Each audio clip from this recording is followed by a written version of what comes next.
Welcome to a very special 100th episode of the Miles Offside podcast, where we talk a little bit of football and a whole lot of nonsense. My name is Oscar Puente, also known as Footy from Afar, and with me, as always, are my co-hosts, FPL champion Chuck Bailey and super producer Ian Stibson. Champion! 2 years running. I was going to order myself a crown, but I thought because we were recording the day after that, if I ordered it, my hubris would dictate that it wasn't permissible to wear it. But I retained my status. So, way to bury the lead as well. Good times, party vibes. Speaking of which, good times, party vibes, sorry, just can I just get this one in? Get the bloody beers in. Watford and bloody Bournemouth got relegated, lads. There it is. Who had 20 seconds on the actual recording, the released recording, not the YouTube stream, for those I mentioned. That's why I went straight in for FPL champion. I figured there was no way getting away from that. Like, you're just going to immediately bring it up. So, Mr. 100%, Mr. 100 episodes. The podcast, 100 episodes. Chuck, 100 episodes. Oscar and Ian, some episodes. I mean, nearly not this episode. You The fates conspired against me. Bit of trouble, didn't you? Was it or was it Chuck? Admin, but it was never can anyone question my dedication to the title. Like, it hasn't been a sheer fact of being here. Like, lest you forget, I recorded less than 24 hours after my child was born. And said it like it's a good thing. Today, I had to do a 70-mile round trip at 6:30 because I realised I'd left my laptop charger at work. So I've done more than that for a cheeseburger, so I don't know what you're bragging about. Probably. Now, when you say 70 miles round trip, is that 35 each direction, or is that 71 and 70 the other? I wonder what other definition of round trip you have. Again, with the strangest caveat of asking, did you mean what you said you meant? And I mean, I drive quite fast, but I don't do 70 miles in 45 minutes, mate. Yeah, that would be an effort. Not at 6:30 at least. Well, you could have stopped at Burger King and gotten yourself a crown from there too, like those paper ones. Do you not have those? Do you have those in the UK, or is that not a thing? I went to KFC, no crown. I should have gone to BK. Or Hungry Jack, as Dave would know it as, I believe, right? That's what it is in Australia. This is really great. Episode 100. Yeah, We're on burger chains in Australia. Australian takeaway content. All right. Well, if you are, as for the first time at episode 100, welcome. We are all happy to have new members on board. If you are coming back, if you have been with us from day one, thank you so much. We really, really love you guys. We really, really appreciate it. It is a massive accomplishment for us to get to 100 episodes. I figured we would probably, go upside down at about episode 10 or so. But we just kept going along, and we're here. And we're going to start it off, as we always do, with rapid. No, we're not. Nope, end of the season. We are going to do Ian. Even the joke you were meant to itself. You took it down, though. Oh. Was that muscle memory? Yeah. Just automatic pilot, 100%. Yeah. I was like, shit, I brought the key. Oh, no. You'd have to get it in. I got you. And now, with our famous segment, Rapid Fire News. Our top story this evening, gentlemen. Bournemouth and Watford have been relegated. Bloody story! Get the beers in! Jesus, I hope you didn't finish that first can already. I was going to say, yeah.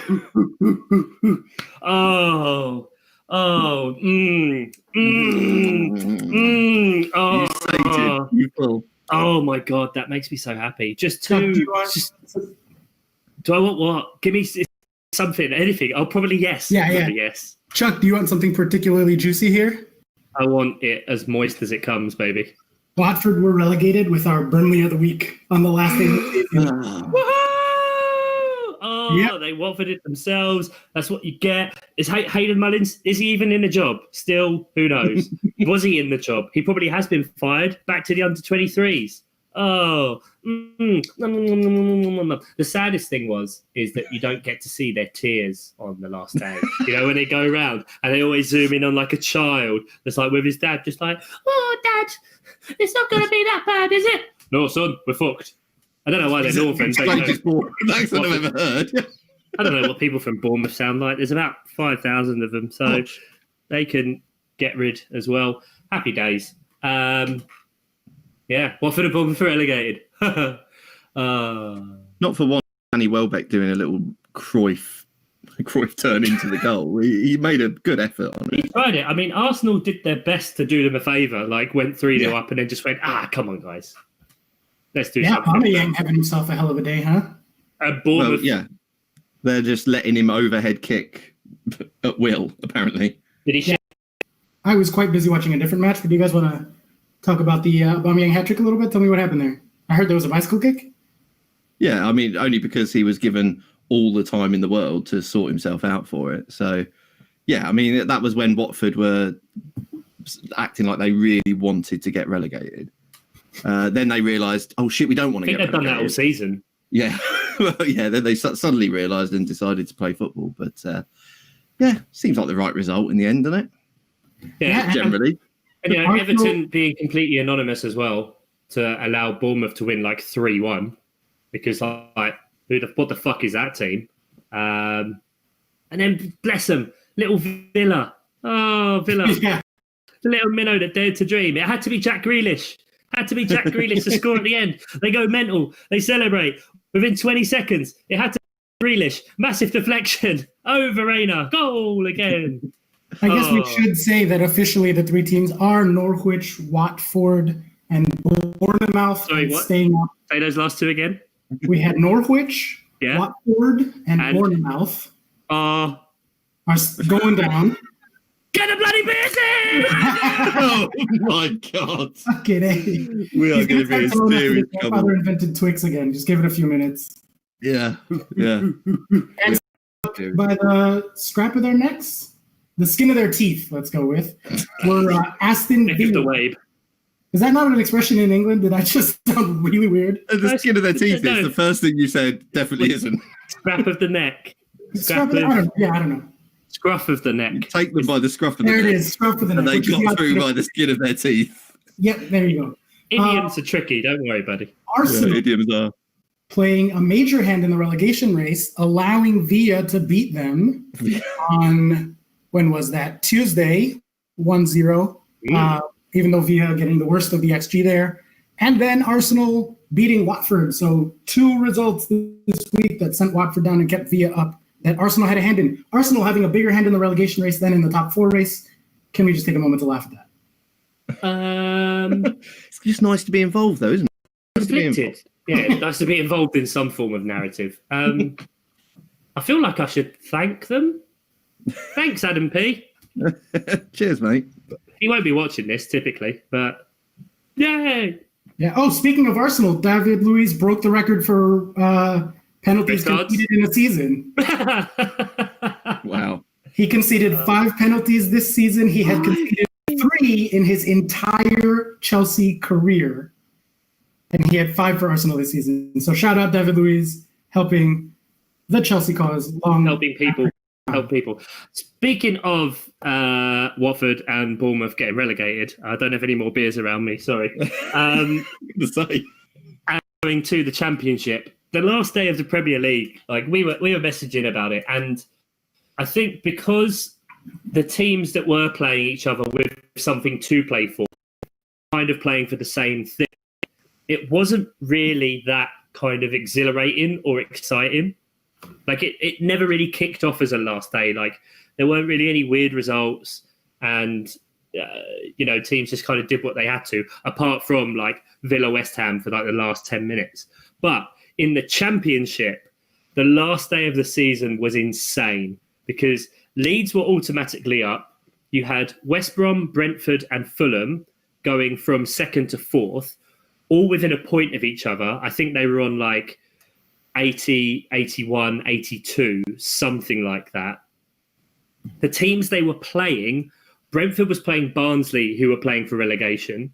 West Brom were playing, who did West Brom play? QPR, who didn't really have anything to play for. Leeds at the top were playing Charlton, who had to play for relegation. And Fulham, who were playing for promotion, they had who, as we've mentioned before, had kind of the 12-point what's the word, point deduction hanging over their head for potential administration and the whole Filipino betting agency thing. And all three of the teams that were going for automatic promotion just started losing straight away. And every 5 minutes, it was mental, and the whole thing changed. Topped off with, and I'm sure Mark Daffin and James Doncaster don't need reminding of this, Nottingham Forest were in 6th place, 3 points ahead of Swansea, who were 7th, and they were 5 goals ahead of them on goal difference. So they just had to have less than a 5-goal swing for to stay up. Yeah, there was a 6-goal swing there, and Nottingham Forest dropped out of the playoff the last day. Oh, Barnsley managed to. Nottingham Forest, Rob, get it? Robin Hood. I barely get it. Yeah, it's there. Mm-hmm. And yeah, so Barnsley escaped relegation. Wigan have now dropped down because they drew with Fulham in the end, and so even though they actually finished, I think it was 13th in the table, have ended up being 23rd.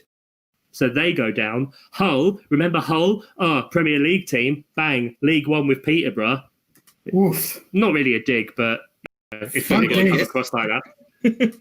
And I think it was something crazy, like the bottom 5 teams, when the season restarted, all 5 of them escaped relegation.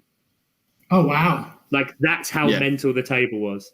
And yeah, shout out to, I mean, we got a W team back, it's 1-for-1, just for the convenience with Oscar. Yeah, even worse now, there's 2 with West in the name. There's West Brom and West Ham, and I'm like, And even more confusing is Slaven Bilic back in the Prem, and he used to manage the other West team. The quality of managers coming up is exciting.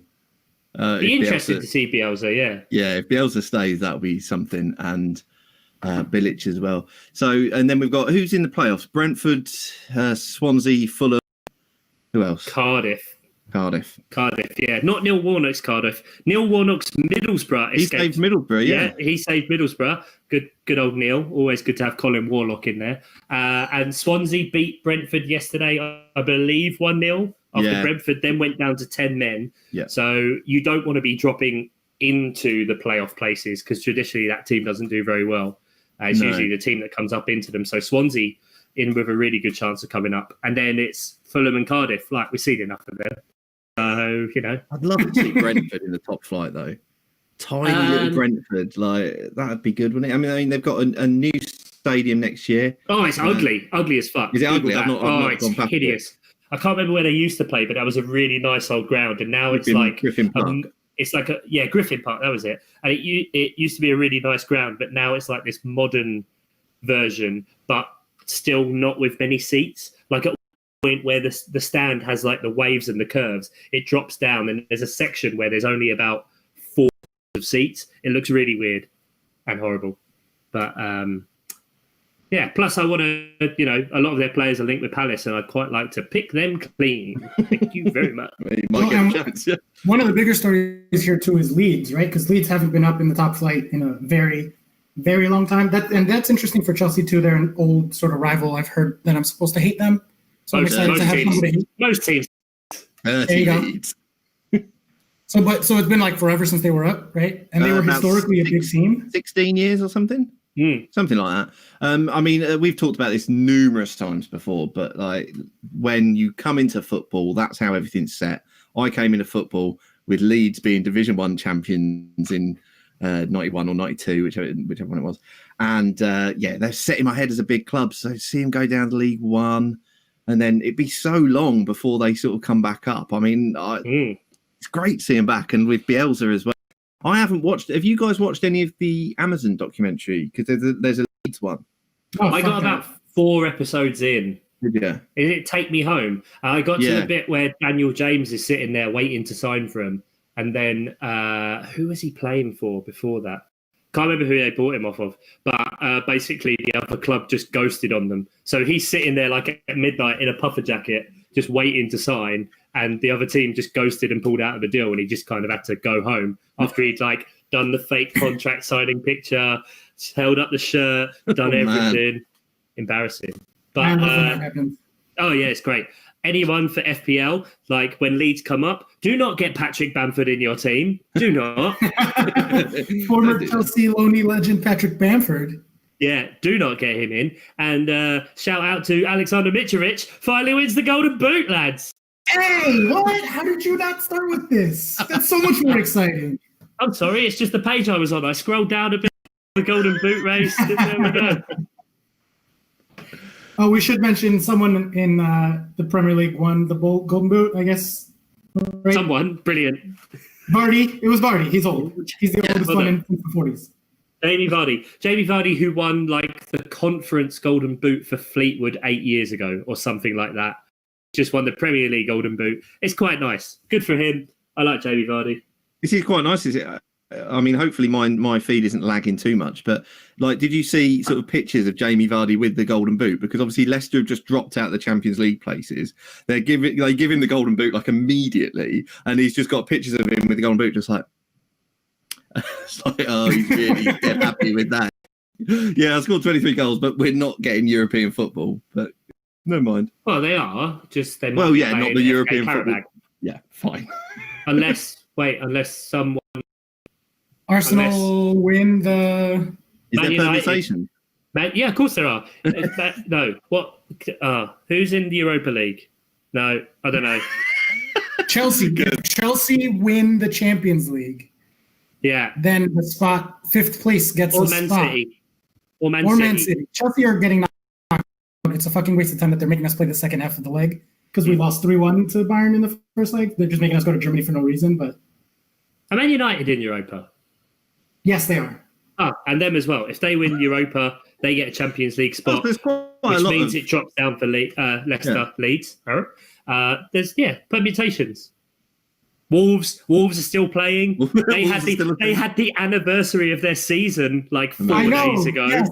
Yeah. They're the first club to play Over 12 months. 2 games in the same season, more than 365 days apart. Fucking amazing. Insane. What's next on the running order? Yeah, Or what's the next on the championship? rundown? I mean, what have we gone through? We've gone through Championship. We've briefly touched on relegation. Oh, We've top gone on- 4. Sorry, who got relegated? Bournemouth and Watford, mate. And Joy. Norwich. But we all knew that. They didn't cut the mustard. God, very good. Yeah, very good. So top 4 now, right? Yeah, let's do top 4. Come on. Yeah. Congratulations, Oscar. Congratulations, Frank Lampard, on taking Chelsea from 3rd to 4th. Wow, churlish. Just wanted to get the dig in there.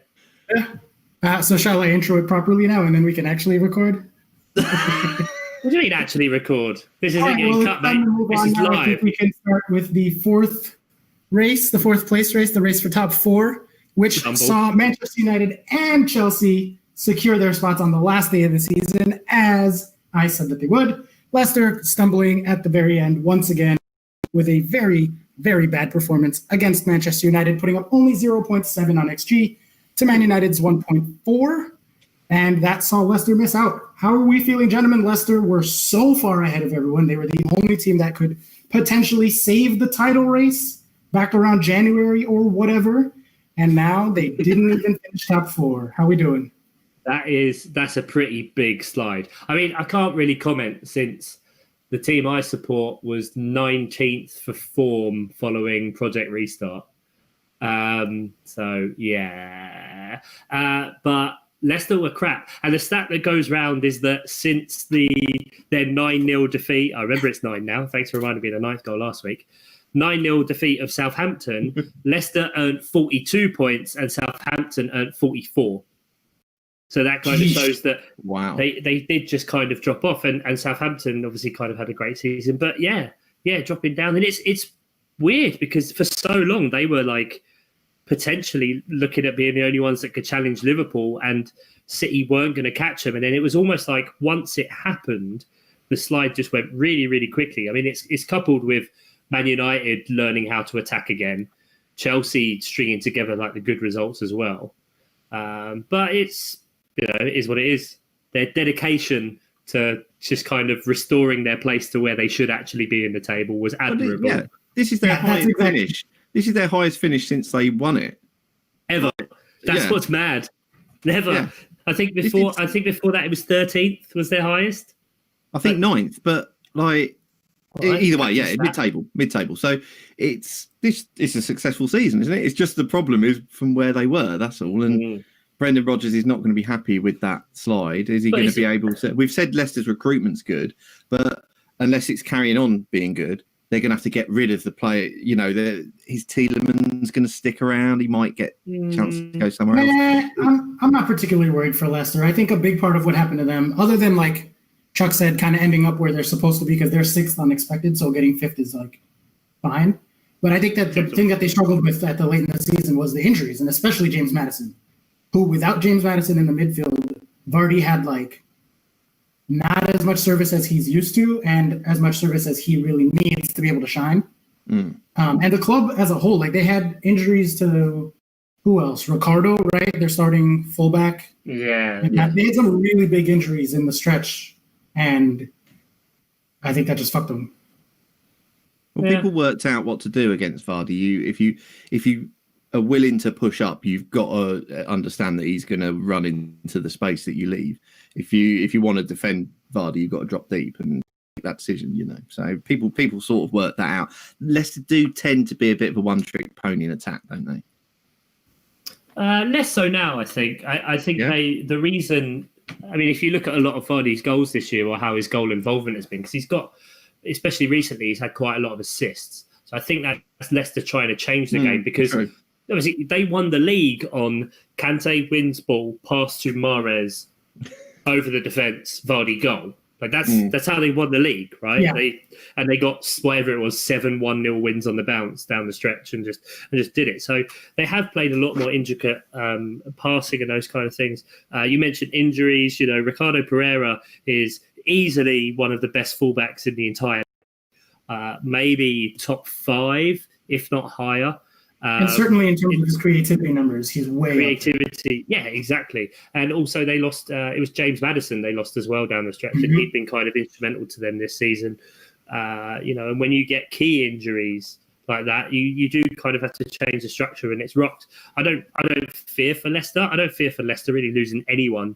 The amount we've spoken about their recruitment process, how they have the succession plan and the ideas, like.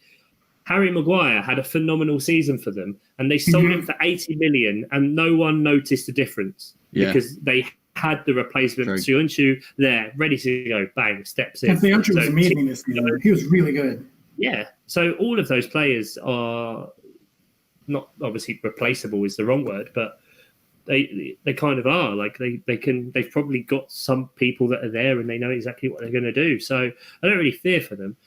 We mentioned before about like the relative to where they were, you know, Leicester fans will be disappointed if you've given them 5th at the start of the season. That's insane. But I'm pretty sure if you asked any Man United fan, would they be celebrating 3rd place City and Liverpool a year ago, 10 years ago, 20 years ago? They'd have probably punched you in the face. It's insane. They could be so happy about finishing 3rd. But speaking of... Let's not. Hang on, let me just interrupt here because I just want to take. Let's all interrupt everyone. I just want to take some comments from the live chat because we've got some interaction for once. Live. Sam Danby said, it's live. Sorry. Sam Danby says, Oscar, say congratulations, Liverpool. Just do that now. Congratulations, Liverpool, on overperforming by 25 points to get a title. When you should have finished 8 points behind Man City on expectation. So, congrats, Liverpool. Sam, you knew that wasn't going to go well, mate. Also, Emily, your good wife, would like to make sure you pronounce it Leicester from now on. Correct. Okay. Sorry. Leicester. And Jeff, this is more one for me and you, Chuck. But Jeff has said it's brilliant that the captions turn Leicester into Leicester as if we're talking about the jockey Leicester Piggott. Oh, fantastic! Should I talk it's not seeing it as it's not seeing it as the city of mustard. No. Leicester. I mean, we're getting to Liverpool later, so I'll save my Liverpool, but it's a big old asterisk. Yes, very much. All right, but let's not linger too much on Leicester. The other half of the top 4 race conversation is Chelsea and United.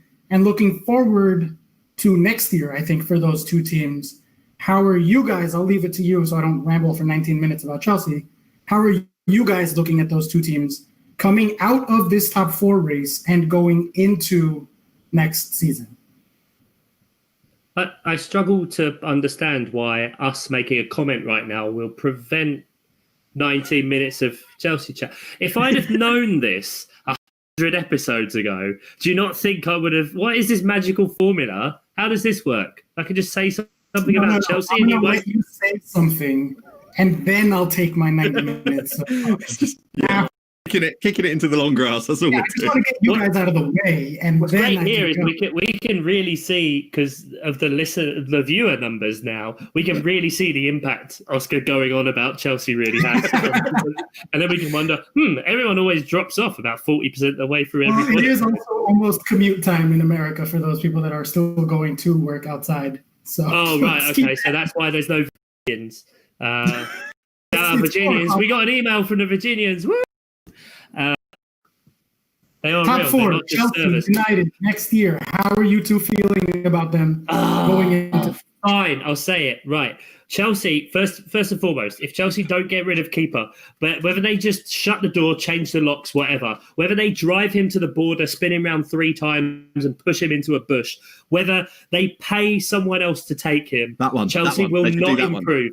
Yes, they absolutely have to, because Chelsea have made improvements 100%. Timo Werner is there, tweeting pictures from him at the last game of the season. Hakim Ziyech is incredibly creative.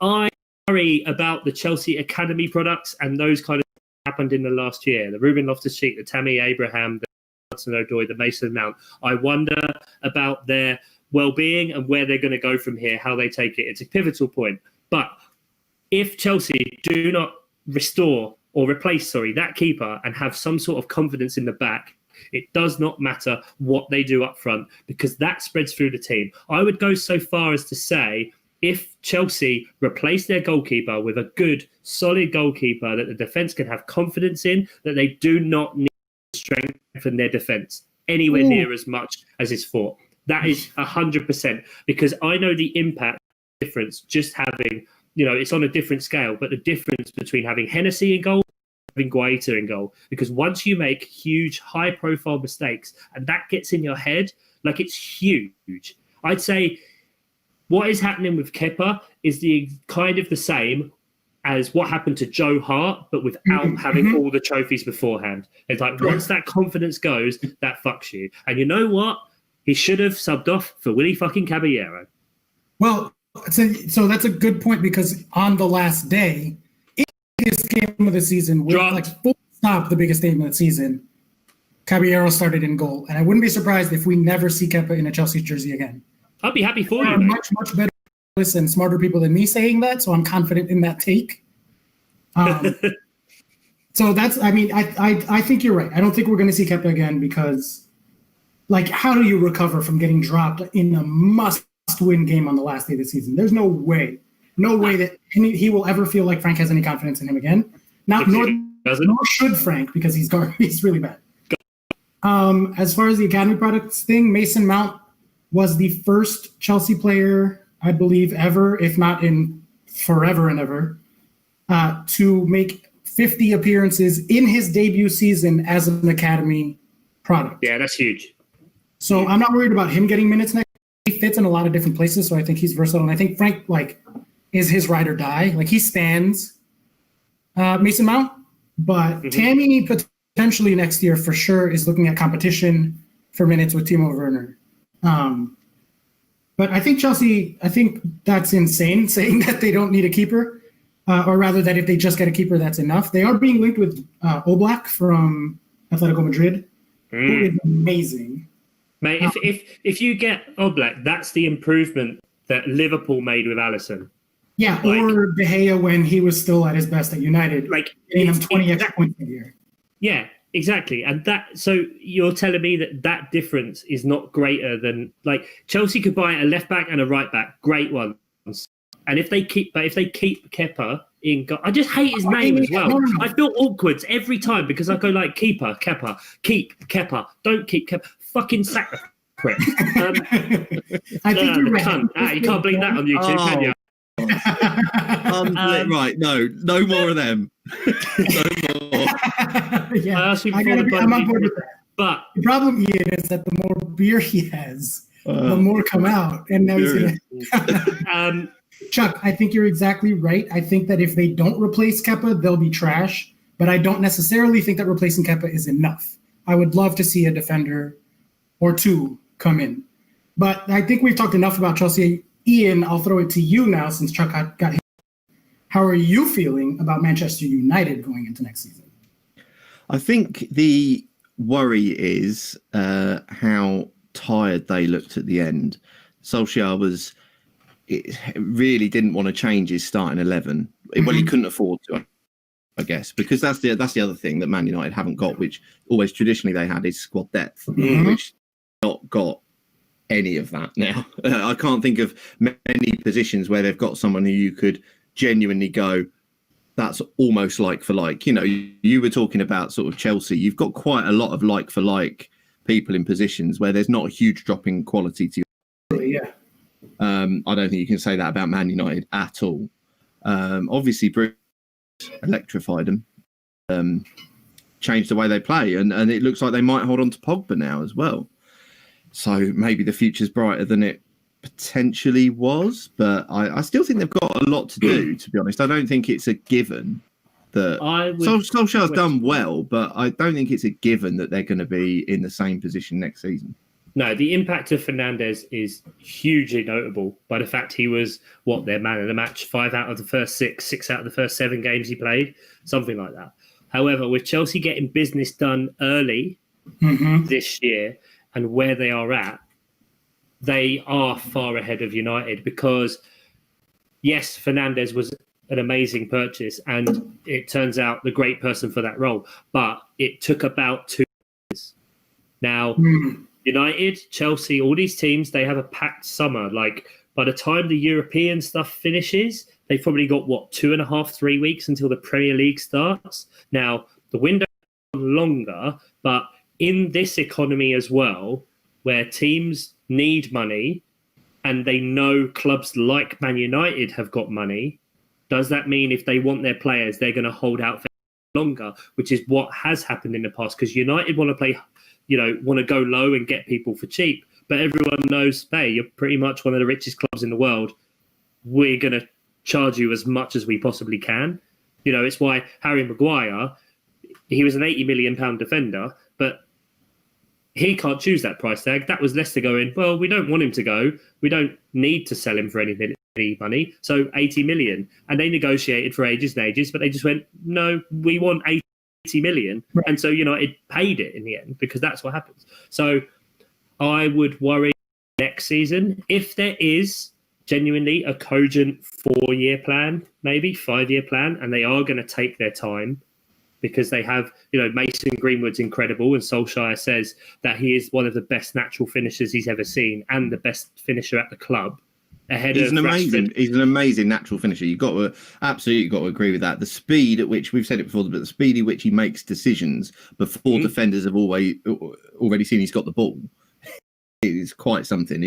Exactly. His sharpness of mind is what is most exciting about. Yeah, his soccer brain is years older than his body. And when his body catches up, and I see that a bit with Tammy Abraham as well, they both kind of still look like almost the way puppies are kind of clumsy because they haven't fully grown into their bodies yet. Yeah. Like Tammy looks like a baby giraffe that just learned how to walk.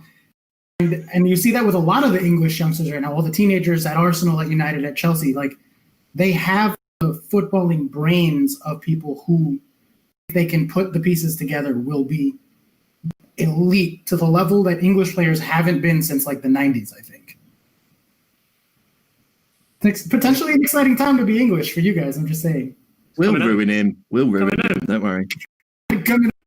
World Cup. Speaking of generational English talents, Jesse Lingard, 98th minute goal. That's right. Oh, I hate the guy. I hate him so much. I hate him. I love that he cost that stupid idiot a load of money, the guy that bet on Jesse Lingard not to get a goal or assist for the whole because I was absolutely with you on slating that guy who. So if anyone didn't see this, someone put it was literally £3 bet on, wasn't it? £3 on 66 to 1, Lingard not to score. Not or assist. or assist all season. And you were slated him quite rightly because it's like, one, if you're going to put that bet on, you put a decent amount on, so you're actually going to win something proper. Two, if you didn't lay the bet, he's an idiot. But I will give him some credit because not only did Paddy Power say they'll pay out on it, and they paid out on the bet because they felt sorry for him, he then donated it to Black Lives Matter. Hey! So you've got I know you didn't know that, Chuck, but you've got to give him props for that. That's I'll give him props. I'm still not liking Jesse Lingard. Oh no, I will not concede that. Okay, but if Lingard doesn't score that goal, Lingard's like 30 years old and everyone still thinks he's young. Like yeah, that's true. That's if how Lingard anonymous he is. doesn't score that goal, this guy never gets to have that ridiculous bet almost barely pay out in the 98th minute, which means that it never gets the publicity, which means that he never donates that money to Black Lives Matter. He puts that shit in his pocket because no one ever knows about it. So really what happened was Jesse Lingard made a massive donation or some size. Oh, right. Sure, he can Let's expect his doctorate from the University of Manchester in the fucking post. That's the same as feeding the kids, isn't it, Oscar? It sure is. Yeah. All right, so what's next on the rundown? We're going to... Dr. Marcus Rashford. Well, who finished second? That's next, isn't it? Top four. Like, let's go upwards because we've got. I meant the race for top four. We can do the whole top four if you want, but we talked about City Liverpool. Wait, who else was racing into the top four? I think we ought to mention the team that should have won and the team that did win. I think that's it's an end of season special. Crystal Palace. Yeah. Actually, this lends itself naturally to the Burnley of the Year conversation, so I think we could probably just put it in there. Okay. For the we're gonna keep the rundown going. So we're gonna put the live jingle in there. Yeah. Meaning I'll bring up City and Liverpool. You'll see why. Just trust me. So okay. who's gonna sing? It's almost like this is live. You guys would. Well, you're spoiling it, Oscar. You're spoiling it. Talking over it. Oscar, can you just do the music in the background, please? My phone is recording. No, you just need to do it. Let me just forget it. Oh, they're better than they ought to be. Burnley of the year. Excellent. Excellent work. All right. Well, as you can tell from the jingle, it is time to give out the first ever Burnley of the Year. It still pauses as if the jingle's coming in. Oh, I just paused for dramatic effect. I'm a big muscle memory. No, it's weird that we just started going into our normal aside, and then it was just like, oh wait, there's people watching this. Yeah. This is all the bit cuts, guys. All right. To be fair, this is way faster than normal. We are the way through the running order. Well, it's because there's no rapid fire news, so things go faster when there's no rapid fire. Preaching to the choir, buddy. Okay. All right. Well, as you can tell from that jingle, it is time to hand out our first ever Burnley of the Year award. That is not, by the way, in case you are wondering, with a caveat ready to go. I know my wife might be listening to the live stream, so she might have this question, among other people. That is not an award for Spider-Man left-footed. Burnley. Spider-Man is not left-footed. This is not an award for the worst team, but rather the most Burnley team that captures the essence of what it is to be a Burnley. I will throw to you guys three nominees, and if you can't decide between the two of you, I will be the deciding vote. So this isn't stat facts. We're not doing this on stat facts. We're doing this Yes. I'm about to tell you what the stat facts are. It's so we're going to go with feeling, and then you're going to tell us we're wrong. Okay. Yes. Okay. So let me tell you the three nominees. The first nominee for Burnley of the Year 2019-2020 is the team that finished the furthest away from their expected position in the table, and that is Tottenham Hotspur. Tottenham Hotspur, 49.26 on expected points, finishing 59 points, so 10 full points above expectation. So that's kind of against them, 10 points above expectation. And they should have been 13th, and they finished 6th. That's Jose. Yay! Getting his players to not play like a bunch of stupid. There you go. Thank you. You're welcome. Like, subscribe, press the bell. Yeah. Is there a subscribe button YouTube. on the screen? I don't think there is. I don't know. There'll be, yeah, when you click the video, there'll be a little bell or something. I don't know. Who knows? There's a Give little it- bell on this podcast. Give it a subscribe. Nominee number 2, Newcastle United, 31.9 on XG. Actual points 44, so finishing a full 12 points above expectation.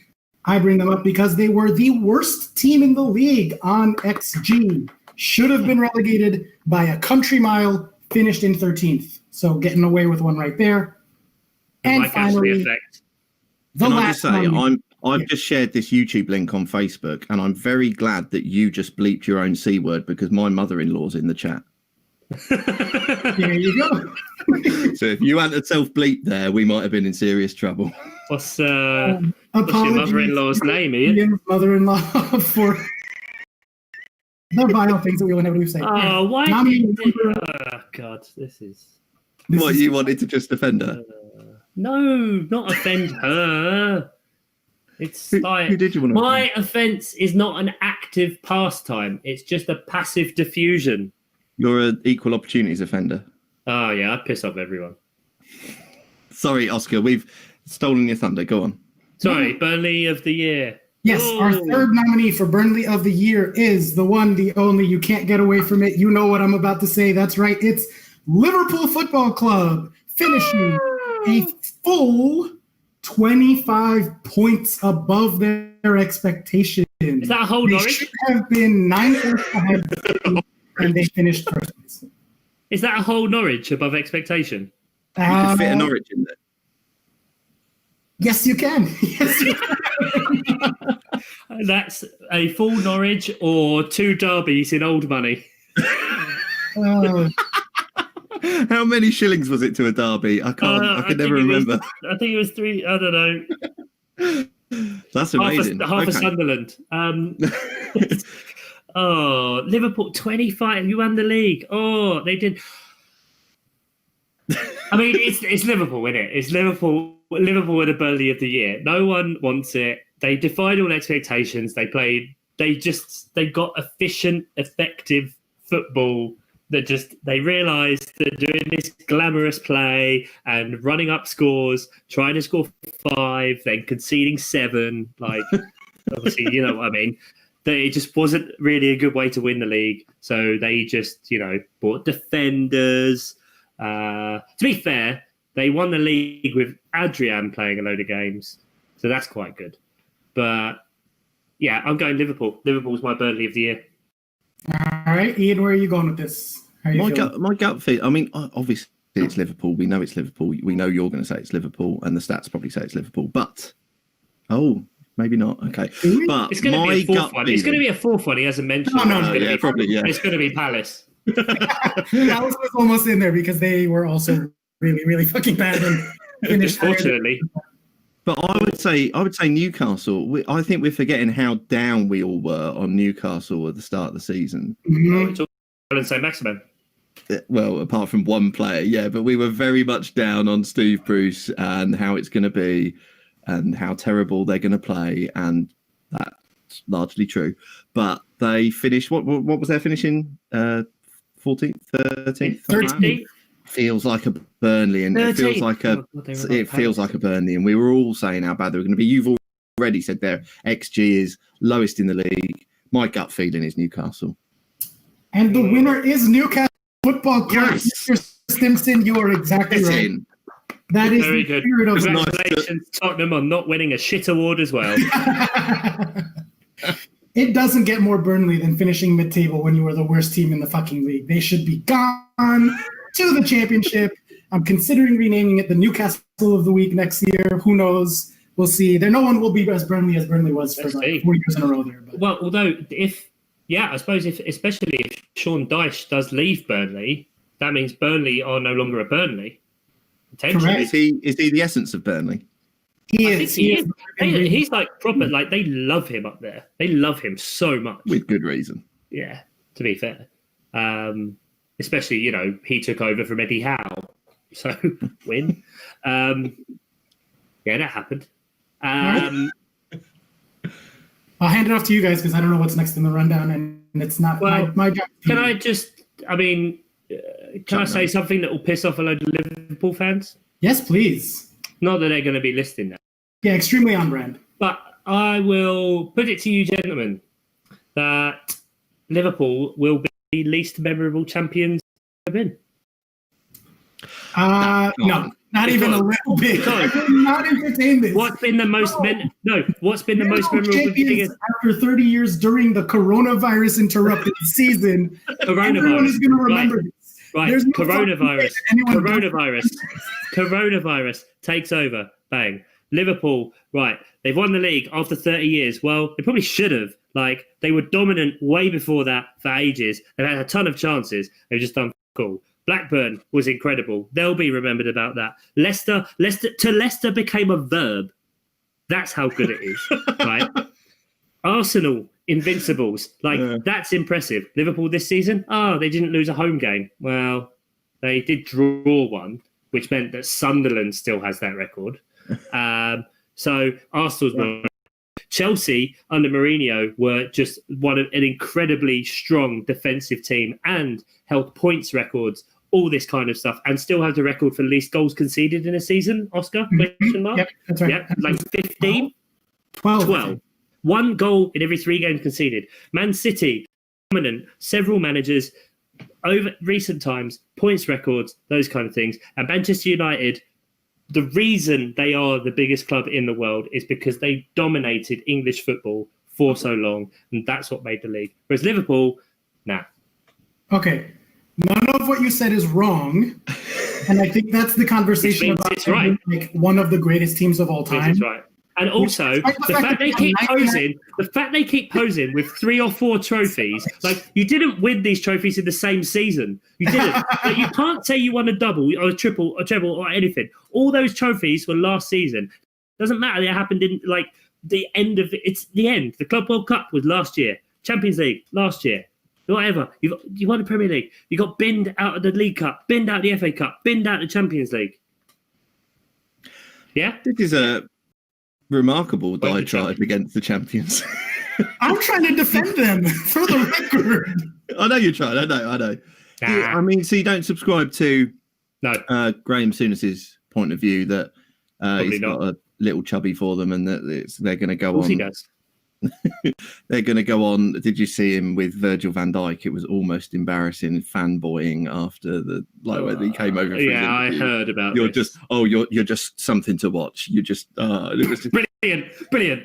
Lots of stuff is something to watch. Come on, mate. Neighbours is something to watch. That's true. You know what I mean? But so you don't subscribe to that at all. That this might be legacy building. This might be a decade of. No, fuck off. No, this is the end. The fact that it's the build up was so long, and the age of the club, and the fact that we're talking about stuff like Mane going, what's going to happen with Salah, Firmino becoming a defensive striker. What does that mean? I think they need players. They need. Yeah, no, this is the capstone to an amazing era for this Liverpool squad, winning the Champions League, and then, we joked a lot at the end of last season, but the 3rd most points of all time last year, and then 99 points this year, which I think is like 4th or 5th most. It's up there. And no one actually cares about XG other than me and the 5 people on Twitter who talk about it all the time. People will look at the 99 points. And I think with everything else, they'll be remembered. But I definitely am with Chuck on, I would slightly amend it and say that they will not be in any conversations for one of the best Premier League teams of all time. I don't even honestly think they crack the top 5 despite the 99 points. I think they were genuinely a more impressive team last year. Yeah, definitely. It was a workmanlike performance to get across the line, and they deserve it through merit of the fact that they didn't fuck it. You know what I mean? That's what... we joked about the stumble for, Chelsea, Man United. Man United celebrating massively the fact they third. That's, big turnaround, but that's still, they weren't close to that. Man City just biffed it, with several losses. They never really strung together a long period of wins or a dominant force where they just get that world-beating momentum going. They just didn't have that. Tottenham, Arsenal, like more anonymous than they've ever been in years. Like those are problems for it. A club like Wolves is incredibly impressive, and that's kind of there. But it was just that Liverpool just kind of did what they needed to do and just kind of went. And it was almost like, in a way, it was like a team that had it loads of times before and just kind of knew what they had to do to win in that way. So in that way, yes, it does have elements of being impressive. But I think last year they were better in terms of the way they played. And the numbers kind of show that, when you overperform that wildly. Yeah, and we were rewatching, or I guess I realized we had never finished the Man City documentary. So we were watching it like 2 days ago or a day ago, the last 2 episodes. And there was one part where Pep had it on the screen projected like, yes, we secured the title, but there's still like a few games to play. And these are all the things that we can still play for. And it was like most goals, most points, most home, whatever, all those fucking records that one team set. Which, by the way, in that PowerPoint, all of the names except one, because we used to have all the records until that fucking Man City team. But anyway, this Liverpool team will never, ever come close to being talked about the way that City team was, other than by Liverpool fans. Because if you put up, they were on pace and on track for all of those records at some point. And they just fucking fucked off. They were like, yeah, no, we're going to win, so we're good. And that was evidenced on the last day of the season. They threw out Mane didn't start, Salah didn't start. It was FPL. Firmino didn't start. Yeah. They conceded to Newcastle within a minute. And could you ever see a Pep squad doing that? Like Pep rotates, but it's because he has squad depth. He doesn't run the fucking scrubs out there on the last day of the season when they could be more glory. Yeah, yeah, exactly. They've still got Champions League to play for, and they still wanted. The stat went out that they were 2 goals off of 100. Sterling was going for the Golden Boot. KDB was going for the assist record. They were still going for things like clearly from that team selection. Yeah, this City team scoring 100 goals is like second most ever, third most ever. I remember when Chelsea in 2010 broke it to 103. They were the first team to break 100. And there's very, very, very few teams that have broken 100 goals. This fucking City team breaking 100 goals to come in second place is like such a travesty. It's so sad. So do you both think that next season the positions get flipped? No. No? I think next season Liverpool finish 3rd or 4th. Oh, do you think it's that? They are on the wrong side of the age curve, and that shit fast for those types of players. I would say, would you say, though, because I understand what you're saying, but that when you say it's like a 3rd place, but all the teams are far more bunched together? Yes, absolutely. I think it's going to be really close. I think, the conversation we were having about Chelsea and United, right? I think Chelsea are going to buy a keeper. I think they're probably going to invest a little bit in the defense. And so that's going to make Chelsea a genuine title contender next year. I have extremely reminiscent vibes of the 2014 summer where we brought in Fabregas and Costa, and those were like the last 2 missing pieces, and we fucking ran riot on the league that next year. I think City are still going to be just as good because they have a lot of constantly turning over, like David Silva's leaving, but they also are ready to go. People, Phil Foden, they have a lot, constantly have turnover. I think if United can go out and get depth, they will be in the title conversation also. They have the best defense, or one of the best. We don't talk about that enough, mostly because Chuck is just like, I can admit that I shoot that down every time I bring it up. Admit what? United have an excellent defense. Like Wan-Bissaka, he's great. They got one great defender. Yeah. Harry Maguire is not a good defender. Liverpool are on the way down. They actually, you'll love this. I just closed the tab, but I'll open it up again. Liverpool are on the way down. Let me tell you, they finished less. Technically, I will just say to their defense, they can't finish up from here. No, Yaz was wrong. Here's the expected points for the season, Ian, just to help ease your mind into the idea that Liverpool might finish 3rd or 4th. Liverpool had 74.2, Chelsea had 73.5, less than a point ahead. Unexpected. United were at 71, so like less than 3 points behind that. Okay. It was right there this year, and that's without Chelsea having Timo Werner and Hakim Ziyech. 3rd and 4th just seems outside for me. 2nd I can put up with. I really don't like see it. I'd really like, we went on about the Championship before and how Watford and Bournemouth are relegated to it. There's another mention. But Got another pen? about how there was so much. They were all downstairs in the fridge. Sorry. There was narrative at both ends, and fortuitous happenstance meant that tops were playing bottoms, and it was just chaos, great and fun.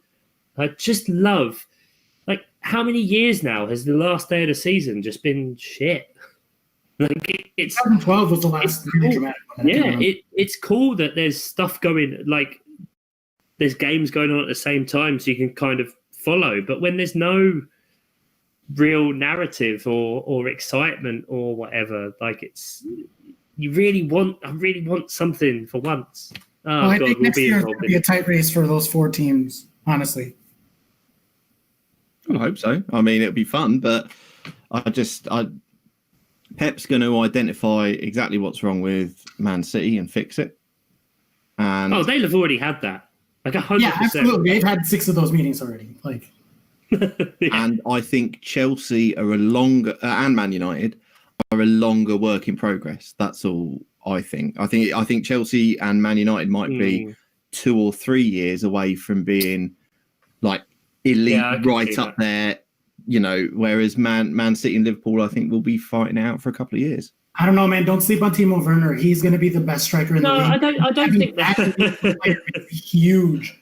I don't think that's. I knew that was instantly what you're going to jump at the second Ian said it. But I think it just means in terms of there's potential there because of how Frank is. He's still not established in the way he is, and there isn't enough to speak to your kind of the things that get you going. There isn't enough data to kind of build as to what kind of manager he is, especially over a longer period with a team. So there's a good chance next year that, we say about Chelsea winning, but Chelsea could win the league next year with overperforming. They could overperform more. And that could end up being a kind of lucky thing. Same, if United do maybe get some things, it's kind of close because of, like you said, the expected. But then from there, I would see Chelsea improving, let's say, and get closer to their expected for then the second season from now. Right. Should things carry on and they progress and they invest and do those things, the same as United. But like you said, potentially then Liverpool could drop down from there. So that's where... Sorry, in the chat, Jeff Pedder says Timo Werner is not going to be the best striker in the league. Harry Kane. Harry Kane is. Sorry, we gave that award on the last day, so there's that. We gave that award last week. Speaking of Harry Kane on the last day, that's a perfect transition. Let's go to FPL. So we do it. Retired officially. We'll get to I need the toilet. I'll be in a minute. Yeah, I need toilet. Just go to toilet. Yeah. You just go to toilet. He's not going to leave, is he? No, because he's an absolute bottle job. Going to the toilet, just like he's a bottle job in FPL. Chuck, we'll give you your moment in a sec. I'm just going to say I'm officially retired. Thanks for the memories, FPL. If it wasn't for that shit, I wouldn't have to end this podcast. Did take a points hit as promised in Kane on the last day of the season. I went KDB and Jesus to Sterling and Kane, so it was a points hit for worse points. Ooh, classic Oscar pointless points hit. That's it. That's a wrap. A Puente pointless points hit. Ian. Yes. Would you like to say anything nice about Chuck? You want to say congratulations to Chuck the way I had to say congratulations to Liverpool? I absolutely will, though it sticks in my incredibly large throat. Congratulations, Chuck. Thank you. 2 wins over me is something to be proud of. To be fair, especially it is just, and the only reason I get so excited about it is just because I was so shit at FPL for so long, and you are good. So it's you just had 2 fallow years that have definitely intersected with us starting a podcast. I'm not this good at FPL. It's just, it turns out that not overthinking your team is helpful. Not for me, apparently, because the time I've spent editing this podcast, I could have been thinking about my FPL team. No, but that would have made you even worse. Okay. That's what I mean. Getting it, Chuck. You're gonna have to... So just the full rundown of scores, just for us.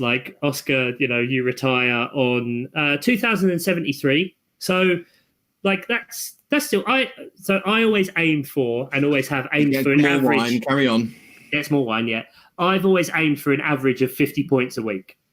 That's Okay. what I aimed for last season, and what I wanted to improve on that this year. That is such a Palace target. Jesus. 50, mate, you average 50 points a week in FPL. Like, if you're going to compare yourself to all the fucking massive FPL nerds on Twitter, like people that take it far, far too seriously and start abusing people that do other people favors and like, I actually have some genuine team news and I'm going to share it. And then when I don't have it, I'm going to take a load of abuse. I'm talking about those pricks, those absolute fucking dickheads. As to like them doing that, like they can fucking suck it. But to enjoy your team, Oscar takes all the points hits and it's great. But it really helps because Oscar finishes on 2,073, which is an average some points per week.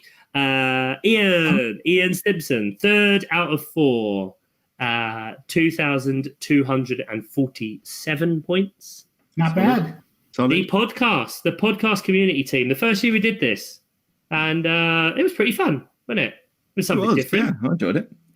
It was just getting going really good, and then Project Restart happened, and Oscar took over. Oscar happened, yeah. Hey, we had a fantastic season plus. Thanks to my excellent, actually paying attention to and using as spreadsheets FPL tactics. Yeah.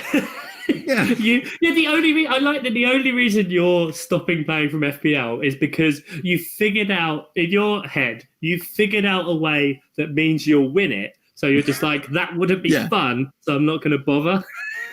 It's the ultimate caveat. That is just caveat. the absolute peak Oscar. It's just like, I'm just going to put this absolute caveat in here, asterisk, that like, I'd win this. If I wanted to win this, I would. But the pod pretty finished. much. I don't care about where I finish. I just wanted to come up with like an algorithm and a metric, and then I did, and I'm like, okay, FPL done. Save, take the game out of the cartridge disc out of the console, put the next thing in. I'm done with FPL. Like, yeah. Actually, shout out before I do move on to actually the pod. Shout out Ian without a free hit on the last game of the season. 83 points. You took 3 minus 4. Yeah, I took in that early Liverpool team news that Trent and Salah weren't playing, and gotcha. I took one of what will go down in FPL history as one of the greatest hits ever. I got rid of Trent and Salah to get in Son and Digne. So that went super well. I'd have probably been better just I don't know who I'd have got off the bench if I'd have just left it. Foden's points and Justin probably, but not a great hit, but whatever. Ultimately, though, the captain choice was what ended on a good run. I cracked the top 150k. That's where all the cool kids want to be. Well known as that standard of FPL, top 150k. Not good. I need to recover next season. I mean, I've gone from last season was a 600k. This season is 150k. That's up. Well, that is up, but I've finished in top 10k. This is foolish. This is. You finished in top 10k when there were only 9,000 players. Fuck off! That was only a few years ago. But yes, so the podcast team finished. We did a free hit. Ian. Yeah, I took care of that one. Yeah, Ian did that free hit. Yeah, 57 points. That was good. Then pod finished 2254. And then, ladies and gentlemen, with a free hit that didn't go free shit. 72 points, finishing on 2265, which is 53 points ahead of my best ever season. So I'm very happy with myself. It's Chuck. Very nice. I think you've got to go down as the Chipmaster this season, definitely. The Chipmunk. Well, yeah, that's the thing. They call me the Chipmunk because I, of course, bench boosted the first week and the first week in Project Restart because if you could have an Oscar fought this so much because I had like a backup keeper and those kind of things. I thought if you have the opportunity to wildcard and bench boost in the same week, like just bin everything off. So I went for it and I can't remember what I got in it. It was like 142. It was insane in that week. Yeah. And we in like the always cheating league, 141. Sorry, I did myself dirty there. That in the always cheating league, which is like incredibly competitive. Like they're such good guys, and the amount of people that follow them is phenomenal. And I in their league was the top scorer that week, and that was just kind of that propelled me to kind of sort my season out. Really, without that, if I'd have had, let's say, a bench boost, you normally want to look for what, like 100 points. Yeah. Ish. Break 100. You're laughing. At least. Take off 40, and FPL Twitter wins, and I'm third. But I won FPL Twitter, so thanks, guys. Cheers. And I won Season Plus by 2 points. Yes.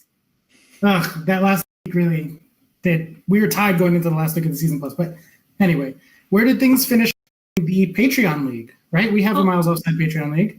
We did as well. Okay, congratulations. Who got second? Well, the top three was, and this is why I'm confused, because like Ian plays seriously and like knows stuff, but there's a lot of people out there that know a lot more stuff than us, and we were both in the top three with the pod. But Mark Daffin propping up the league. He was fighting with you at the bottom there, Oscar, for quite a while, but man loves a hit. Man loves a hit. Oh, so many points hits. Oh yeah, man after my own spirit. And just had the worst luck in the world. Like, that reminds me, I had 3 weeks where if you combined my bench, I got 80 points, I think, or something like that, like 78. Like, that was good. Points to spare. So many points to spare. In 8th place out of 9 is Oscar Puente. Then above him, Nate Whittam. Then Big Sam Van Dam Samby. Shout out. He's watching. There he is. Then the GP, Jeff Penner. Andy Penpraise above. And then Ian, the Miles Offside podcast team, and me. So, thanks for a fantastic season as well. It's been great, the interaction with everyone and getting votes on polls.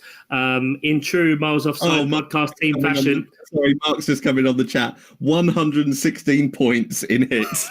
Jesus. So hang on. Can I look that up? I wonder what mine is. Wait, 1 sec. He So probably if has I me put beat. in 116 points of points hits, that puts him 6th.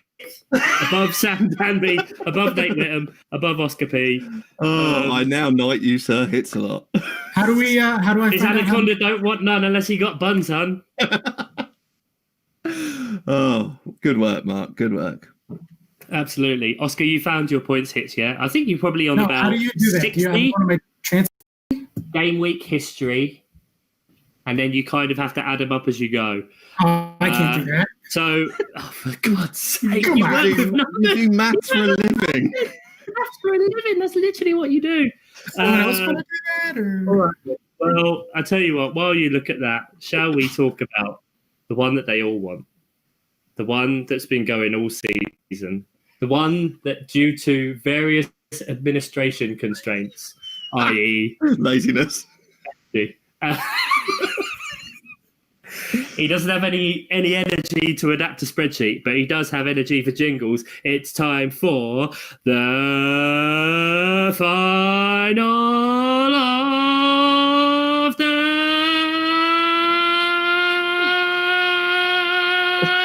Watch out. Predictor League. Leave out predictions where people gave us their predictions at the start of the season to see where all the Premier League teams will finish from 1, 2, 3, 4, 5, 6, 7, 8, 9, 10, 11, 12, 13, 14, 15, 16, Watford, Bournemouth, 20, and they're going down. It's time for the Predictor League. Yeah. Good stuff. Right. Predictor League. The song describes it all, but you guys gave us your predictions at the start of the year. Where teams to finish? Who thought where they would go? Did anyone predict Watford and Bournemouth going down? I did, but I didn't put it in the spreadsheet. And Ian updated it for the last time. Typical admin. I don't have the whole league here, though, Ian. Oh, did I not send you the whole league? No, but I think, unfortunately, in last place is Johnny Worthington. Oh, Johnny. Getting relegated. Lovely. Sorry, Jimmy. Yeah, Norwich fan. Oh, Norwich and Liverpool. Which is a bit weird. Okay. Above him is, I'm trying to figure out from who is missing someone. Then there's about everyone's shit. Like, we were all crap this year. Last year it was like 20, 22. The winning score is 60. But Momo FPL Nicola, Jack Saunders, Ian Stimson, and Chuck Bailey. 70 points. We are down there in joint 12th. And fewer Above points that- is good because you get points when you are way off. If you're 10 places off, you get 10 points. Exactly. Above them, Johnny Worthington's just in the chat, just gone, damn. Oh, you knew it was coming. It was inevitable. Carmen and Johnny OG on 68 points. Then above that, we have Oscar's wife Emily and Dan Parker on 66 points. Then Joe Bloom and the one, the only Peterborough legend, Carabao Cup victor, the only Finley Stimson. He'll be very happy you beat me. Yeah. 6 point. Yeah, I'm not. I mean, we were laughing last year. It was last and got beaten by a child. Yeah, a lot of people have been roundly beaten by a child. Yeah, so Joe Bloom and Finley, and then in true mop fashion, there's a 4-way tie for second. 4-way tie.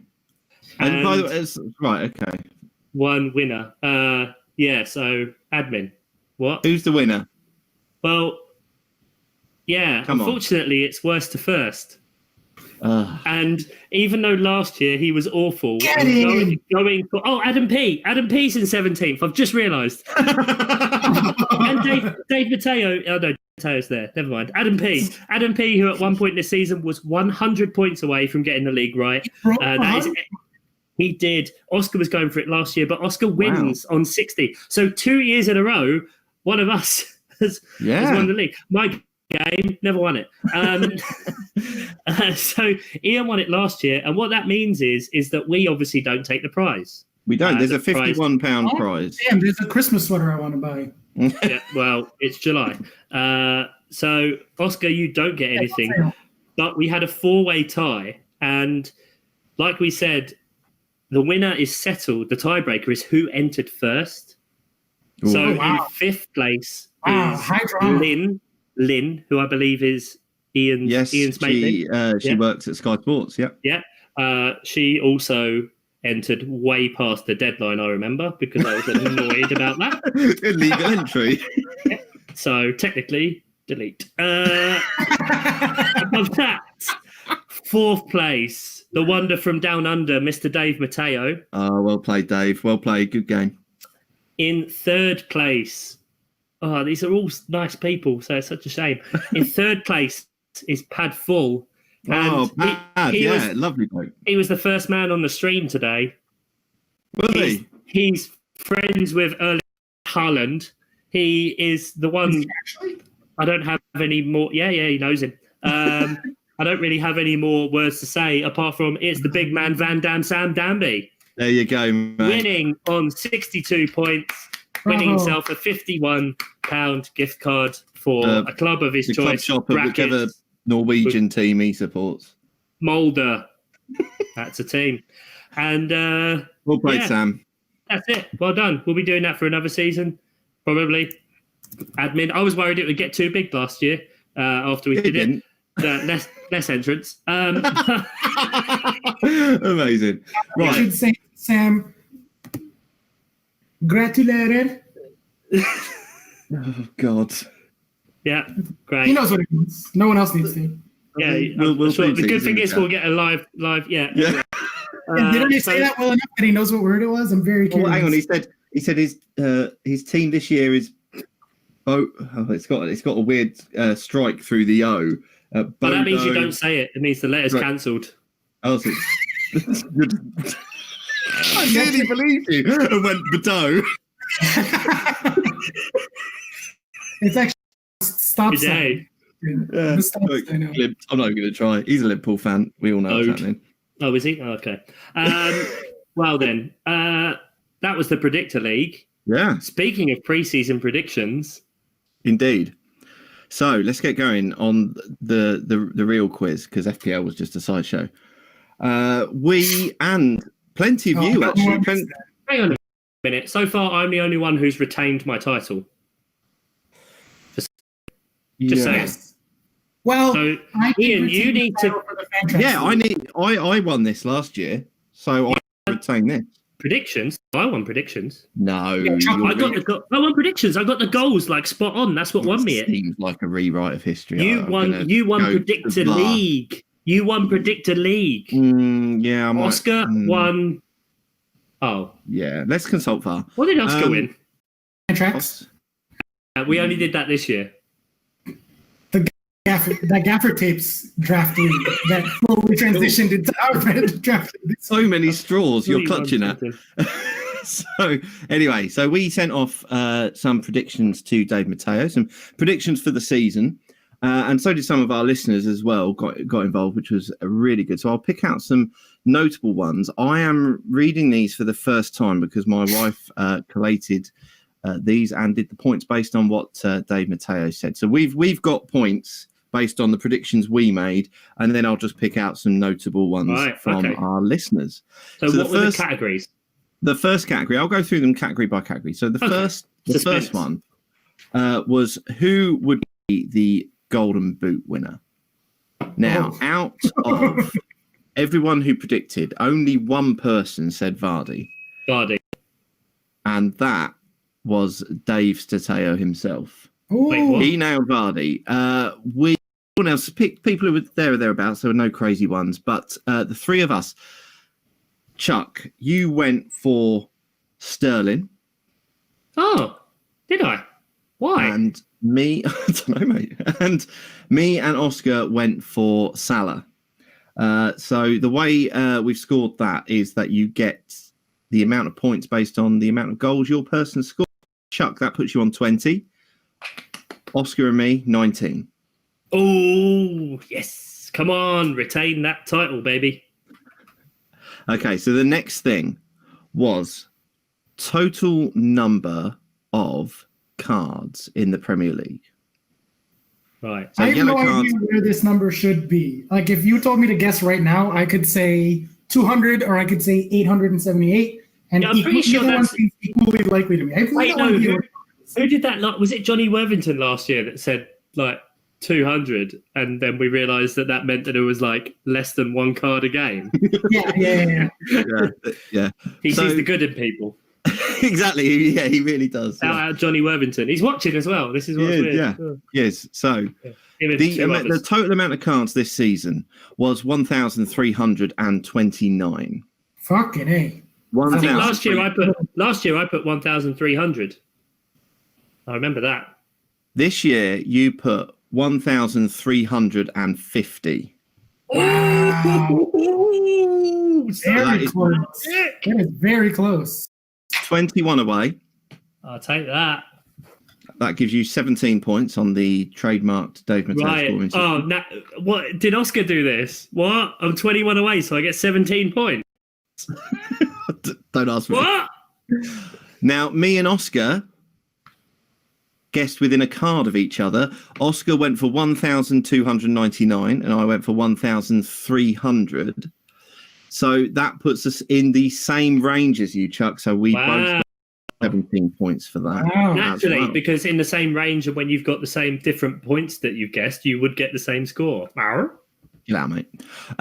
Adam P thought it'd be a crazy year for cards. He had 1,683. Well, we knew Arsenal signed David Luiz. Fair play. Base it on the knowledge you've got. Why not? Yeah, absolutely. Carmen, bless her, very trusting, 935. I wonder if the season had gotten cut off at season plus, if Carmen would be like spot on. I wonder how many cards got given out post lockdown. Okay, but Well, again, probably, that's 'cause the, it's about the a most quarter of the ridiculous season. Yeah, anyway, I wonder if the season was 30 game weeks long. Okay.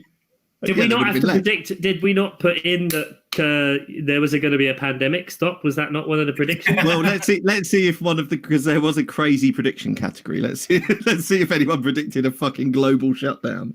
Oh, dear. Some serious questions on it. There will be, yeah, absolutely. The next thing was the total number of goals. Okay. Now, the total number of goals this year, slightly down on last year, it was 1,034. Sorry, Okay. 1,034. Now, let's go for notable. Let's have a look. Notable predictions. So it was 1,034. Johnny Worthington, 12. No, Johnny wasn't that Come on far away. 1,172 wasn't too far away. He's good. He's good at stuff. But Adam P was a good 300 out, 1,341. I mean, Adam, there's not still 24 teams in the league, mate. I don't know, with your cards and your goals, you were last year like a record for the number of goals scored, or like one of the highest in the Premier League. It was, yeah. It was only slightly down on last year, to be honest, because there were some big goal scoring fixtures, weren't there? But didn't City at the end do like 5-0, 5-0, 7-6? Like, fuck. Yeah. So between us three, so reminder, it was 1,034 goals. 1,034. Okay. So the furthest away was Oscar with 1,099. Wow. She went That's quite a not long bad. way over. I mean, 65. So 7 points for you. Naturally, 65. Next nearest. So it was 1,034, and I went for 1,040. Wow. So I was, Well, you were second. yeah, 18 points. Fucking A, Chuck. God Hey, damn Chuck. it. You're never Powers gonna of be- deduction. With That leaves 1 goal out, 1,035. Unbelievable. Barely missed out on the bonus points, but he gets 19 points. I mean, what Unbelievable. 100 points for getting spot on? It must have been like, surely you get like triple. I don't know what Dave's bonus points were he had for getting And he's spot not on. awake. I doubt Probably he's awake. It's 40. like 7. No, he is. No, it's he's probably not awake because he's probably only just gone to bed. You would have got 5 bonus. You would have got 5 bonus points if you'd have gone 1 goal below. Anyway, Man, so I'm not bothered. now we get to. We asked everyone and ourselves to predict the 3 teams that would get relegated. Ooh, I'm so curious. Oh, Steve. no. Because I put Now- the Victor League ones. What's good about this is that across the board of everyone who predicted, no one got more than 1 right. Like everyone got 1 or none at all right. Did everyone And see that Norwich? shows in the predictor league Norwich? because everyone apart from Oscar put Sheffield United getting relegated, and I'm almost certain that's because Oscar filled it out and then realised there was 1 team left, and then just Yes. put Sheffield United there. That sounds right. Yeah. Yeah. I know. I always Yeah. throw a cheeky like relegation team doing well prediction in. So all of our listeners picked who predicted got Norwich right, but they all got other teams wrong. There was Johnny OG said Palace. Sorry, Chuck. Wow. Simon said a lot of people said Sheffield. Dave said Teo, Newcastle, Norwich, and Villa. But coming to us 3, Chuck, the 3 you nominated for relegation was Newcastle, Southampton, and Sheffield United. 0. 0 points. Wait, that wasn't even what I put in the predictor league. I think I just itched my backs. I had Norwich and Villa, I think. Oscar, you had going down Southampton, Newcastle, and Villa. Oof. Oh, same as me.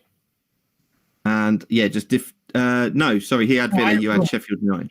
Oh, sorry. I had Burnley, Norwich, and Sheffield United. So for getting 1 team right there, I get 2 points, a measly 2 points.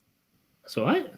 But there you go. 2 better than 0. Next prediction: the first manager to get sacked in this Premier League season. Please tell me we all said Watford. Please tell me we all said Watford. No, I think I put Eddie Howe and instantly regretted it after the You first did game not of the put Eddie season. Howe. You Oh. did not.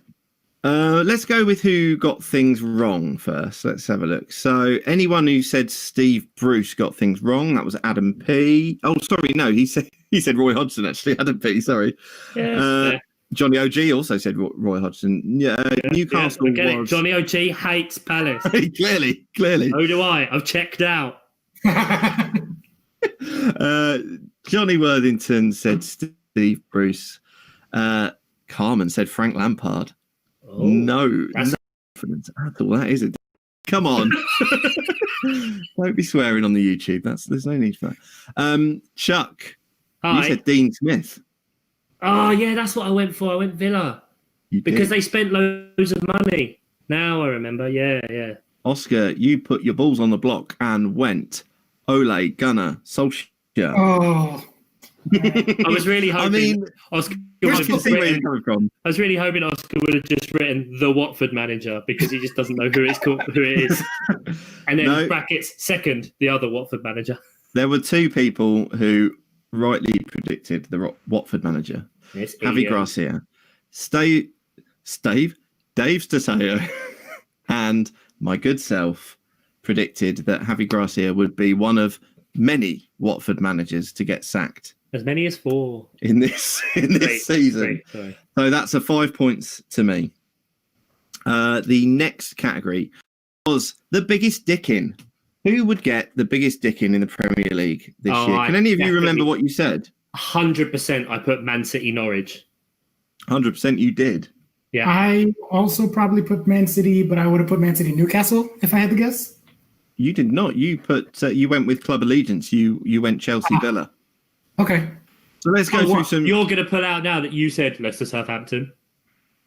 Literally, no one with these predictions had Leicester or Southampton as either side of a dickin. No Or the one got scoreline? the 9-0. Some notable choices.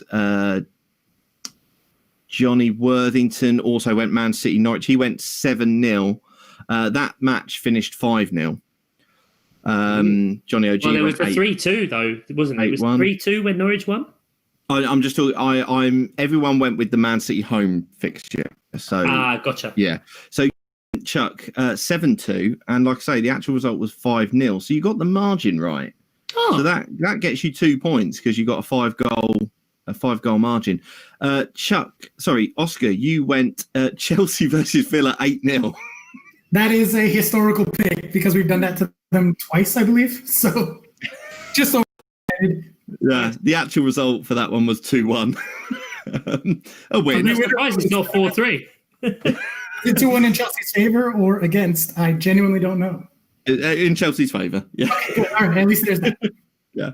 I went for Liverpool Norwich, which was the opening game of the season, I think, and where I triple captain Salah. The actual result was 4-1. I went for Liverpool 5, Norwich 0. That's far off, actually. Not far off, but no points. The only one who gets points for that is, according to Dave's system, is Chuck, who gets 2 points for that. So before we get to the wild predictions, let's just go with the scores as they are now.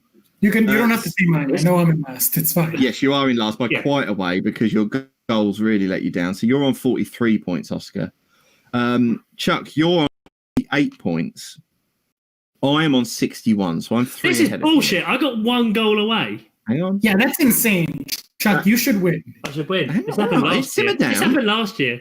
Yeah, It's all- you it's should about- win. I'm gonna veto whatever ends up happening at the end of this and give it to Chuck. Just Jesus, we FYI. haven't finished yet.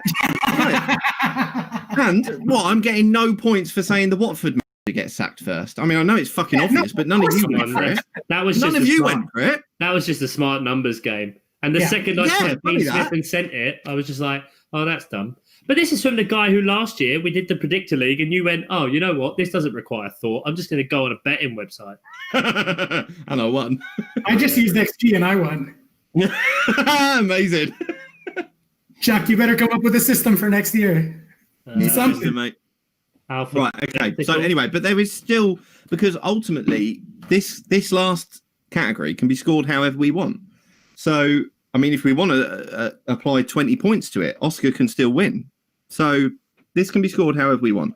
This was weirdest thing, crazy prediction. I'll go, let's see. I'll pick out some of the listener ones first. Yeah, okay. Yeah. Johnny Worthington suggested that something will go wrong in the VAR control room. Maybe a fire breaks out, or you see a prostitute crawling out under the desk. Those are the same things. What? There's no- Johnny, as a community, we prefer the term sex worker. So can you please just meter what you're saying there? They forgot to turn it on one day. They did forget. Well, and this needs to be brought up actually because that earned Villa a point. Yeah, against Sheffield United. I mean, if Wow. How earned Villa a point. So there were people on Twitter going about what was it, like Bournemouth and Watford should sue and blah blah, like fuck them off. See you later. do you not think there's any legal case in that respect? Because I was absolutely livid at the time. Absolutely livid. you were, I remember. Until now, it means that Watford and Bournemouth are relegated, and I'm okay with it. All turn around on the issue. I'm nothing if not fickle. Speaking of VAR, I just want to throw a stat out there that's amusing that I didn't have anywhere that it fit, so I'll just put it here. Okay. Manchester United broke the record for penalties in a single season. That does not surprise me. 14 penalties, 15 penalties this season, which is not a coincidence with VAR coming in. We did say that the penalties were going to go up, so it is nice to see the penalties record having been. Palace. I think Palace had the record before that. We had like 12 last year, and everyone was like, "Oh, Milivojevic, FPL," and we ended up with what, like 3? That's because Zaha dives and people finally caught on. Yeah, no, it's because we don't attack. You can't get penalties in your own box. Okay, let's continue with these weird predictions. So, and is weird. Okay. Carmen. A naked man will enter the field when Pogba is about to shoot a penalty. The man will run faster than Pogba and score the penalty. VAR will then invalidate it. On his chest will be a tattoo of Pep Guardiola's face on it, and Pep and him 2 weeks later. 4 points. I mean, there's some fanfic going on there. Adam P. I don't know about this one. A manager will weep in his post-match interview. That definitely happened somewhere. Who will weep? Sorry, you cut A manager will weep in his post-match interview. That's not. Did anyone? It might have Specific. happened. I can't remember anyone though. I'm going to assume that it did. Frank Lampard screamed at a man and told him. That was. We didn't mention that, did we? The fight with Klopp. no, Lampard and Klopp, yeah. When he was shouting at Klopp's team, saying, "Oh, you win one league, mate, and then you get the big balls." Yeah. Nice to see Lampard getting a little bit That fired was great. I loved seeing that. Yeah. We didn't lose on XG to them a single time, and we took them to penalty. Fuck Liverpool. Right. Hey! Oh, God, I think we've done enough of that tonight. Jesus. Yeah. Dave Mateo says, son breaks his contract to fight in the Second Korean War. Okay. Well, he did go to military service. Yeah, I'm going to give that like 10 points. And won a shooting medal, so I'm going to go. No, I'm not going as high. No, it's not that high. Points. I was for 7 points. Well, I'm not giving Dave points anyway, but yeah, fine. 10 7 points. Right, He now we did come to. putting this whole system together. Give him 10 points. There's a 3-point fine. bonus for being Dave. 9 points. Fine. Now we come to our. Can we please have some order? Right, we come to our predictions. Now, I'm going to go with what I think is probably turned out to be the most mundane one. Oscar, you just predicted that Sheffield United football would happen. Yeah, Sheffield United would beat City. Now, they did not. Both times, home and away, they lost. Yeah. But Sheffield United turned out to play very well. So I feel like you deserve some credit. How far behind? And I put them Is this? high as Wait. Hold on. For the record. Hold on. Is this the last category? This is the last category. How many points is Oscar behind me? He is 15 points behind. Okay, you. Oscar gets 14 points for that. Can I make it 13? Can it be 13? Fine, Yeah, 13 points. Okay, As long good. as that. Wait. We can't get minus, right? No, I don't think so. Okay. Remains Wait, remains what is 16. We'll make a judgment call at the time if the time. Yeah, we'll make. Yeah. But Um, 13 for this guy, for the people on the stream. Shout out. We love him. Yeah. 13 bollocks. Okay. I went for Frank Lampard and Roman Abramovich will be seen doing an open mouth kiss. Speaking of fanfic, Yeah. Right. Yeah. I don't. Did anyone see that? Was that on Chelsea's Twitter? is Roman even in the country? I still don't think he's allowed back in No, England. no one's allowed in the country. Sorry, I didn't predict the global pandemic when I was talking about manager chairman love. I'm I sorry. about meant that. his work Wait, no. situation also. Yeah, Abramovich got but he couldn't be here, right? Yeah, they revoked his working visa. For some. It's working for Because he ever worked. like he's in a field hell. picking berries. Yeah, exactly. Yeah. Something along those lines. He was probably on like a student visa or something and just got away with it. He just stayed. He got a tourist visa and then he just stayed. He never left. Yeah. I applaud that. So I'm assuming I'm getting no points for that. They did get along well. Frank did. Yeah, exactly. I feel like the relationship's You good. can't. I mean, You can't. Hang on. No. What? Three points. This isn't me going. No. This isn't 3 me going points. score wise. 3 points. You Yes, one- saying, shut your face. You It's saying, right down, man. You're outnumbered 2-1 There's here. You got 3 points. oh, for fuck's sake, this isn't A, not a democracy. B, if it is, I get 60% of the vote. We've always said, always. No one has agreed to that. But you. Yeah, but I have 3/5 of the vote. right. Okay. Well, look, we'll see how this pans out. We'll see how this pans Oh, out. God. Ian, 3 points for If yourself. I didn't put global pandemic born from bats takes over the world and Well, if you did, like you say, there's some serious questions to answer. yeah, So now I think we've got an issue here because because Chuck, your prediction is correct, huh? Oh, but I'm not sure it's that weird. We'll see. So Right. this is your prediction in full. Newcastle actually aren't that bad, don't get relegated, and Steve Bruce keeps his job. okay, Now- no, that's not correct at all. First of all, Newcastle were that bad. They were the worst. Well, were they? They were the worst One team. second. Early Because of the year. he's in with a chance here. How many people predicted Steve Bruce would get relegated? Would lose his job, sorry. Would be the How- first, specifically, would be the first manager to be fired. Only one, Johnny Okay. Worthington. How many people, when they predicted teams that would be relegated, put Newcastle in there?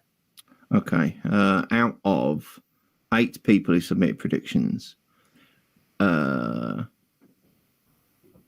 not sure this supports you, mate. 2. Yeah. Okay, Chuck, you're 2. 1 for 3 there. They were the worst. Yes, they didn't get relegated. No, they weren't the worst. 13th. They were the worst. We know this. 12 We're points. not that type of podcast. We recognize that they were the worst team. If Oscar gets 13 points for Sheffield United beating Man City, Well, I'm not Open it. sure. Did we agree on 13? And that was largely watching? because he Who's- couldn't catch anyone. who's watching? Who's watching? Johnny Open. Worthington. Look, That was a short basically list. what we've got to decide is your correct prediction is worth more than 3 points more than No, my it's not a correct prediction. I will prediction. not concede that. Hang on. I will not concede that point. The previous one you gave 3 points to was Frank Lampard and Roman Abramovich will share an open mouth kiss. We will see that happen. Oh well, if I'm getting 3 points, you actually right, lovely. If I'm getting 3 points, you actually need to get 6 Oh, for to draw. Oh, Ian What's was the in first scale? place coming into this Sorry. round? Ian, you were ahead in points. Yeah. yeah. This is why it's like you're giving him 3.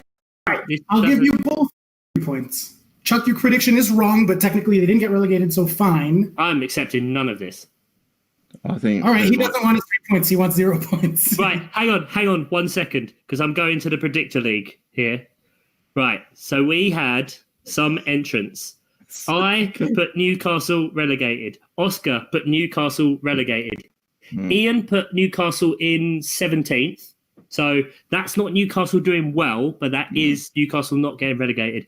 Adam P, Newcastle relegated. Sam Danby, Newcastle relegated. Pad Full, Newcastle relegated. Carmen, she got Newcastle right. We won't talk about that. Emily, Newcastle 20th.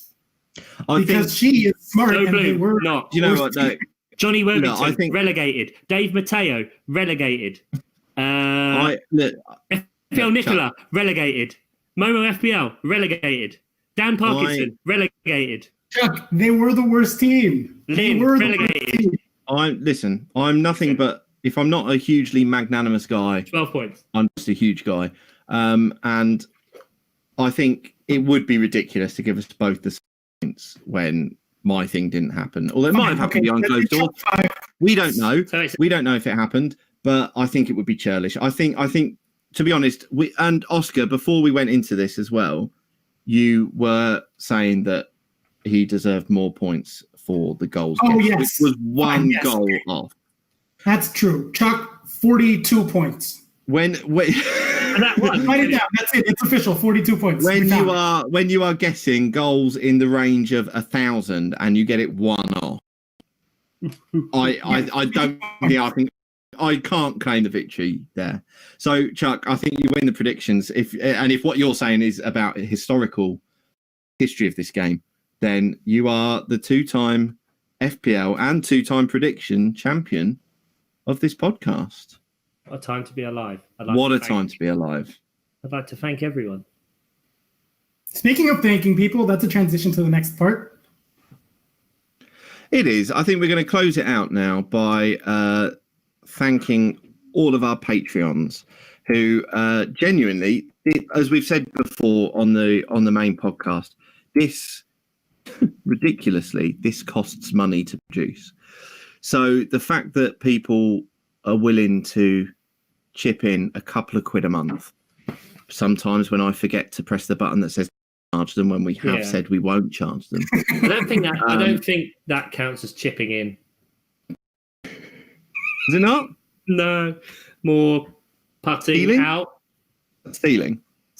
Robin. I can't remember the password Login. to the Patreon. Let's not say that over the air. I have it saved on my laptop, so I'll pull it up. Can you go in so as we can thank all the Patreons? We can probably do it by memory. There's Are we thanking current Patreons or also Patreons of only current Sam Danby, Johnny Sam Danby. Worthington, John O.G., James Doncaster, Carmen, Mark Daffin, Mark Howes, producer, Nate Whittam, Ian, I can't get on because it needs to verify this device. Jeff Pedder. If he ever had a podcast, it'd be called The Pedder anyway. No, leave that. Andy Penn. Andy Penpraise. The guy from Norway, Simon. Simon. God love him. Chipped in, never interacted with us. Oh. I mean, fair enough. I don't want to talk to us either, but great. I mean, just give us money. It's fine. Incredible. Ian, can you verify the device on the email? So She's I in. can Oh, for fuck's sake! She's in the next room. Emily Puente. Or, I don't know. Well, I think she chipped in $1 a month. Yeah, she's in there. Emily Drenham. Dave Mateo. Raphael Briand. I think that's everyone. James Doncaster, if we didn't do that one. I did James Doncaster. Yeah, Mark. Do we not want to look up the actual list just to make sure? I did. I understand. I understand.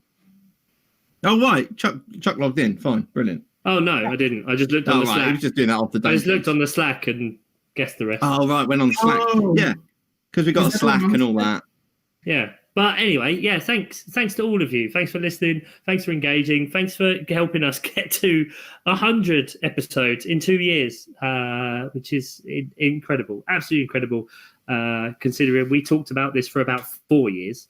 And then doing it now. True, yeah. And now, episode 100, who knows? Let's make promises. All the episodes from now on will be live streamed. I make no guarantees. Yeah, I thought it would make us rein us in. It didn't, because Watford and Bournemouth got relegated. Cheers to fucking that. And, cheers to us, actually. 100 fucking episodes. And cheers to anyone watching on the stream. We love you guys. Anyone still there watching on YouTube, hit the bell, notifications, ding. I don't even know if it's there. And next season, it starts September the 12th, doesn't it? So we will be back probably Wednesday. What is it? September the 9th. Yeah, because I know what all the days. Well, we always do 2 or 3 part previews. We do an FPL preview. And let's say we'll be back in September. We'll be back. Yeah, exactly. We're going to take August off, but we will be back in September for at least 1 or 2 preview podcasts. Yeah. Sorry, finish it. But we are going to take the month off. And we'll see you on the other side, I guess. Yeah, we'll suspend the Patreon payments for August.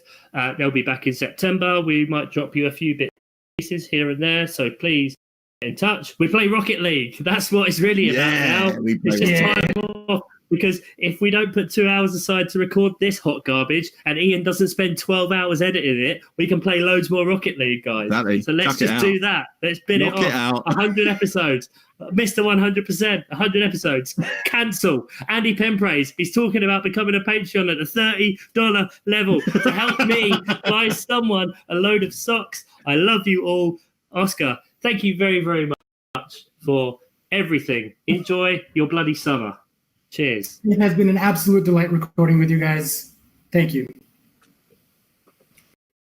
Thanks to Ian. You don't even have to edit this one because we've put it out live, so that's fine. Just click Top and edit. tail and chuck it out. Top and tail, no bleeps, don't need the things, but the year, job done. And thanks once again to all of you listening out there in viewer and listener land. Cheers, guys. Take the very best of care. Be safe out there, and bye-bye. And All that's right, where the recording ends. For those of you on YouTube, thank you for joining us. Hopefully that wasn't the worst experience ever with our stream. It definitely was. I apologize if it was. And signing out of YouTube. Bye.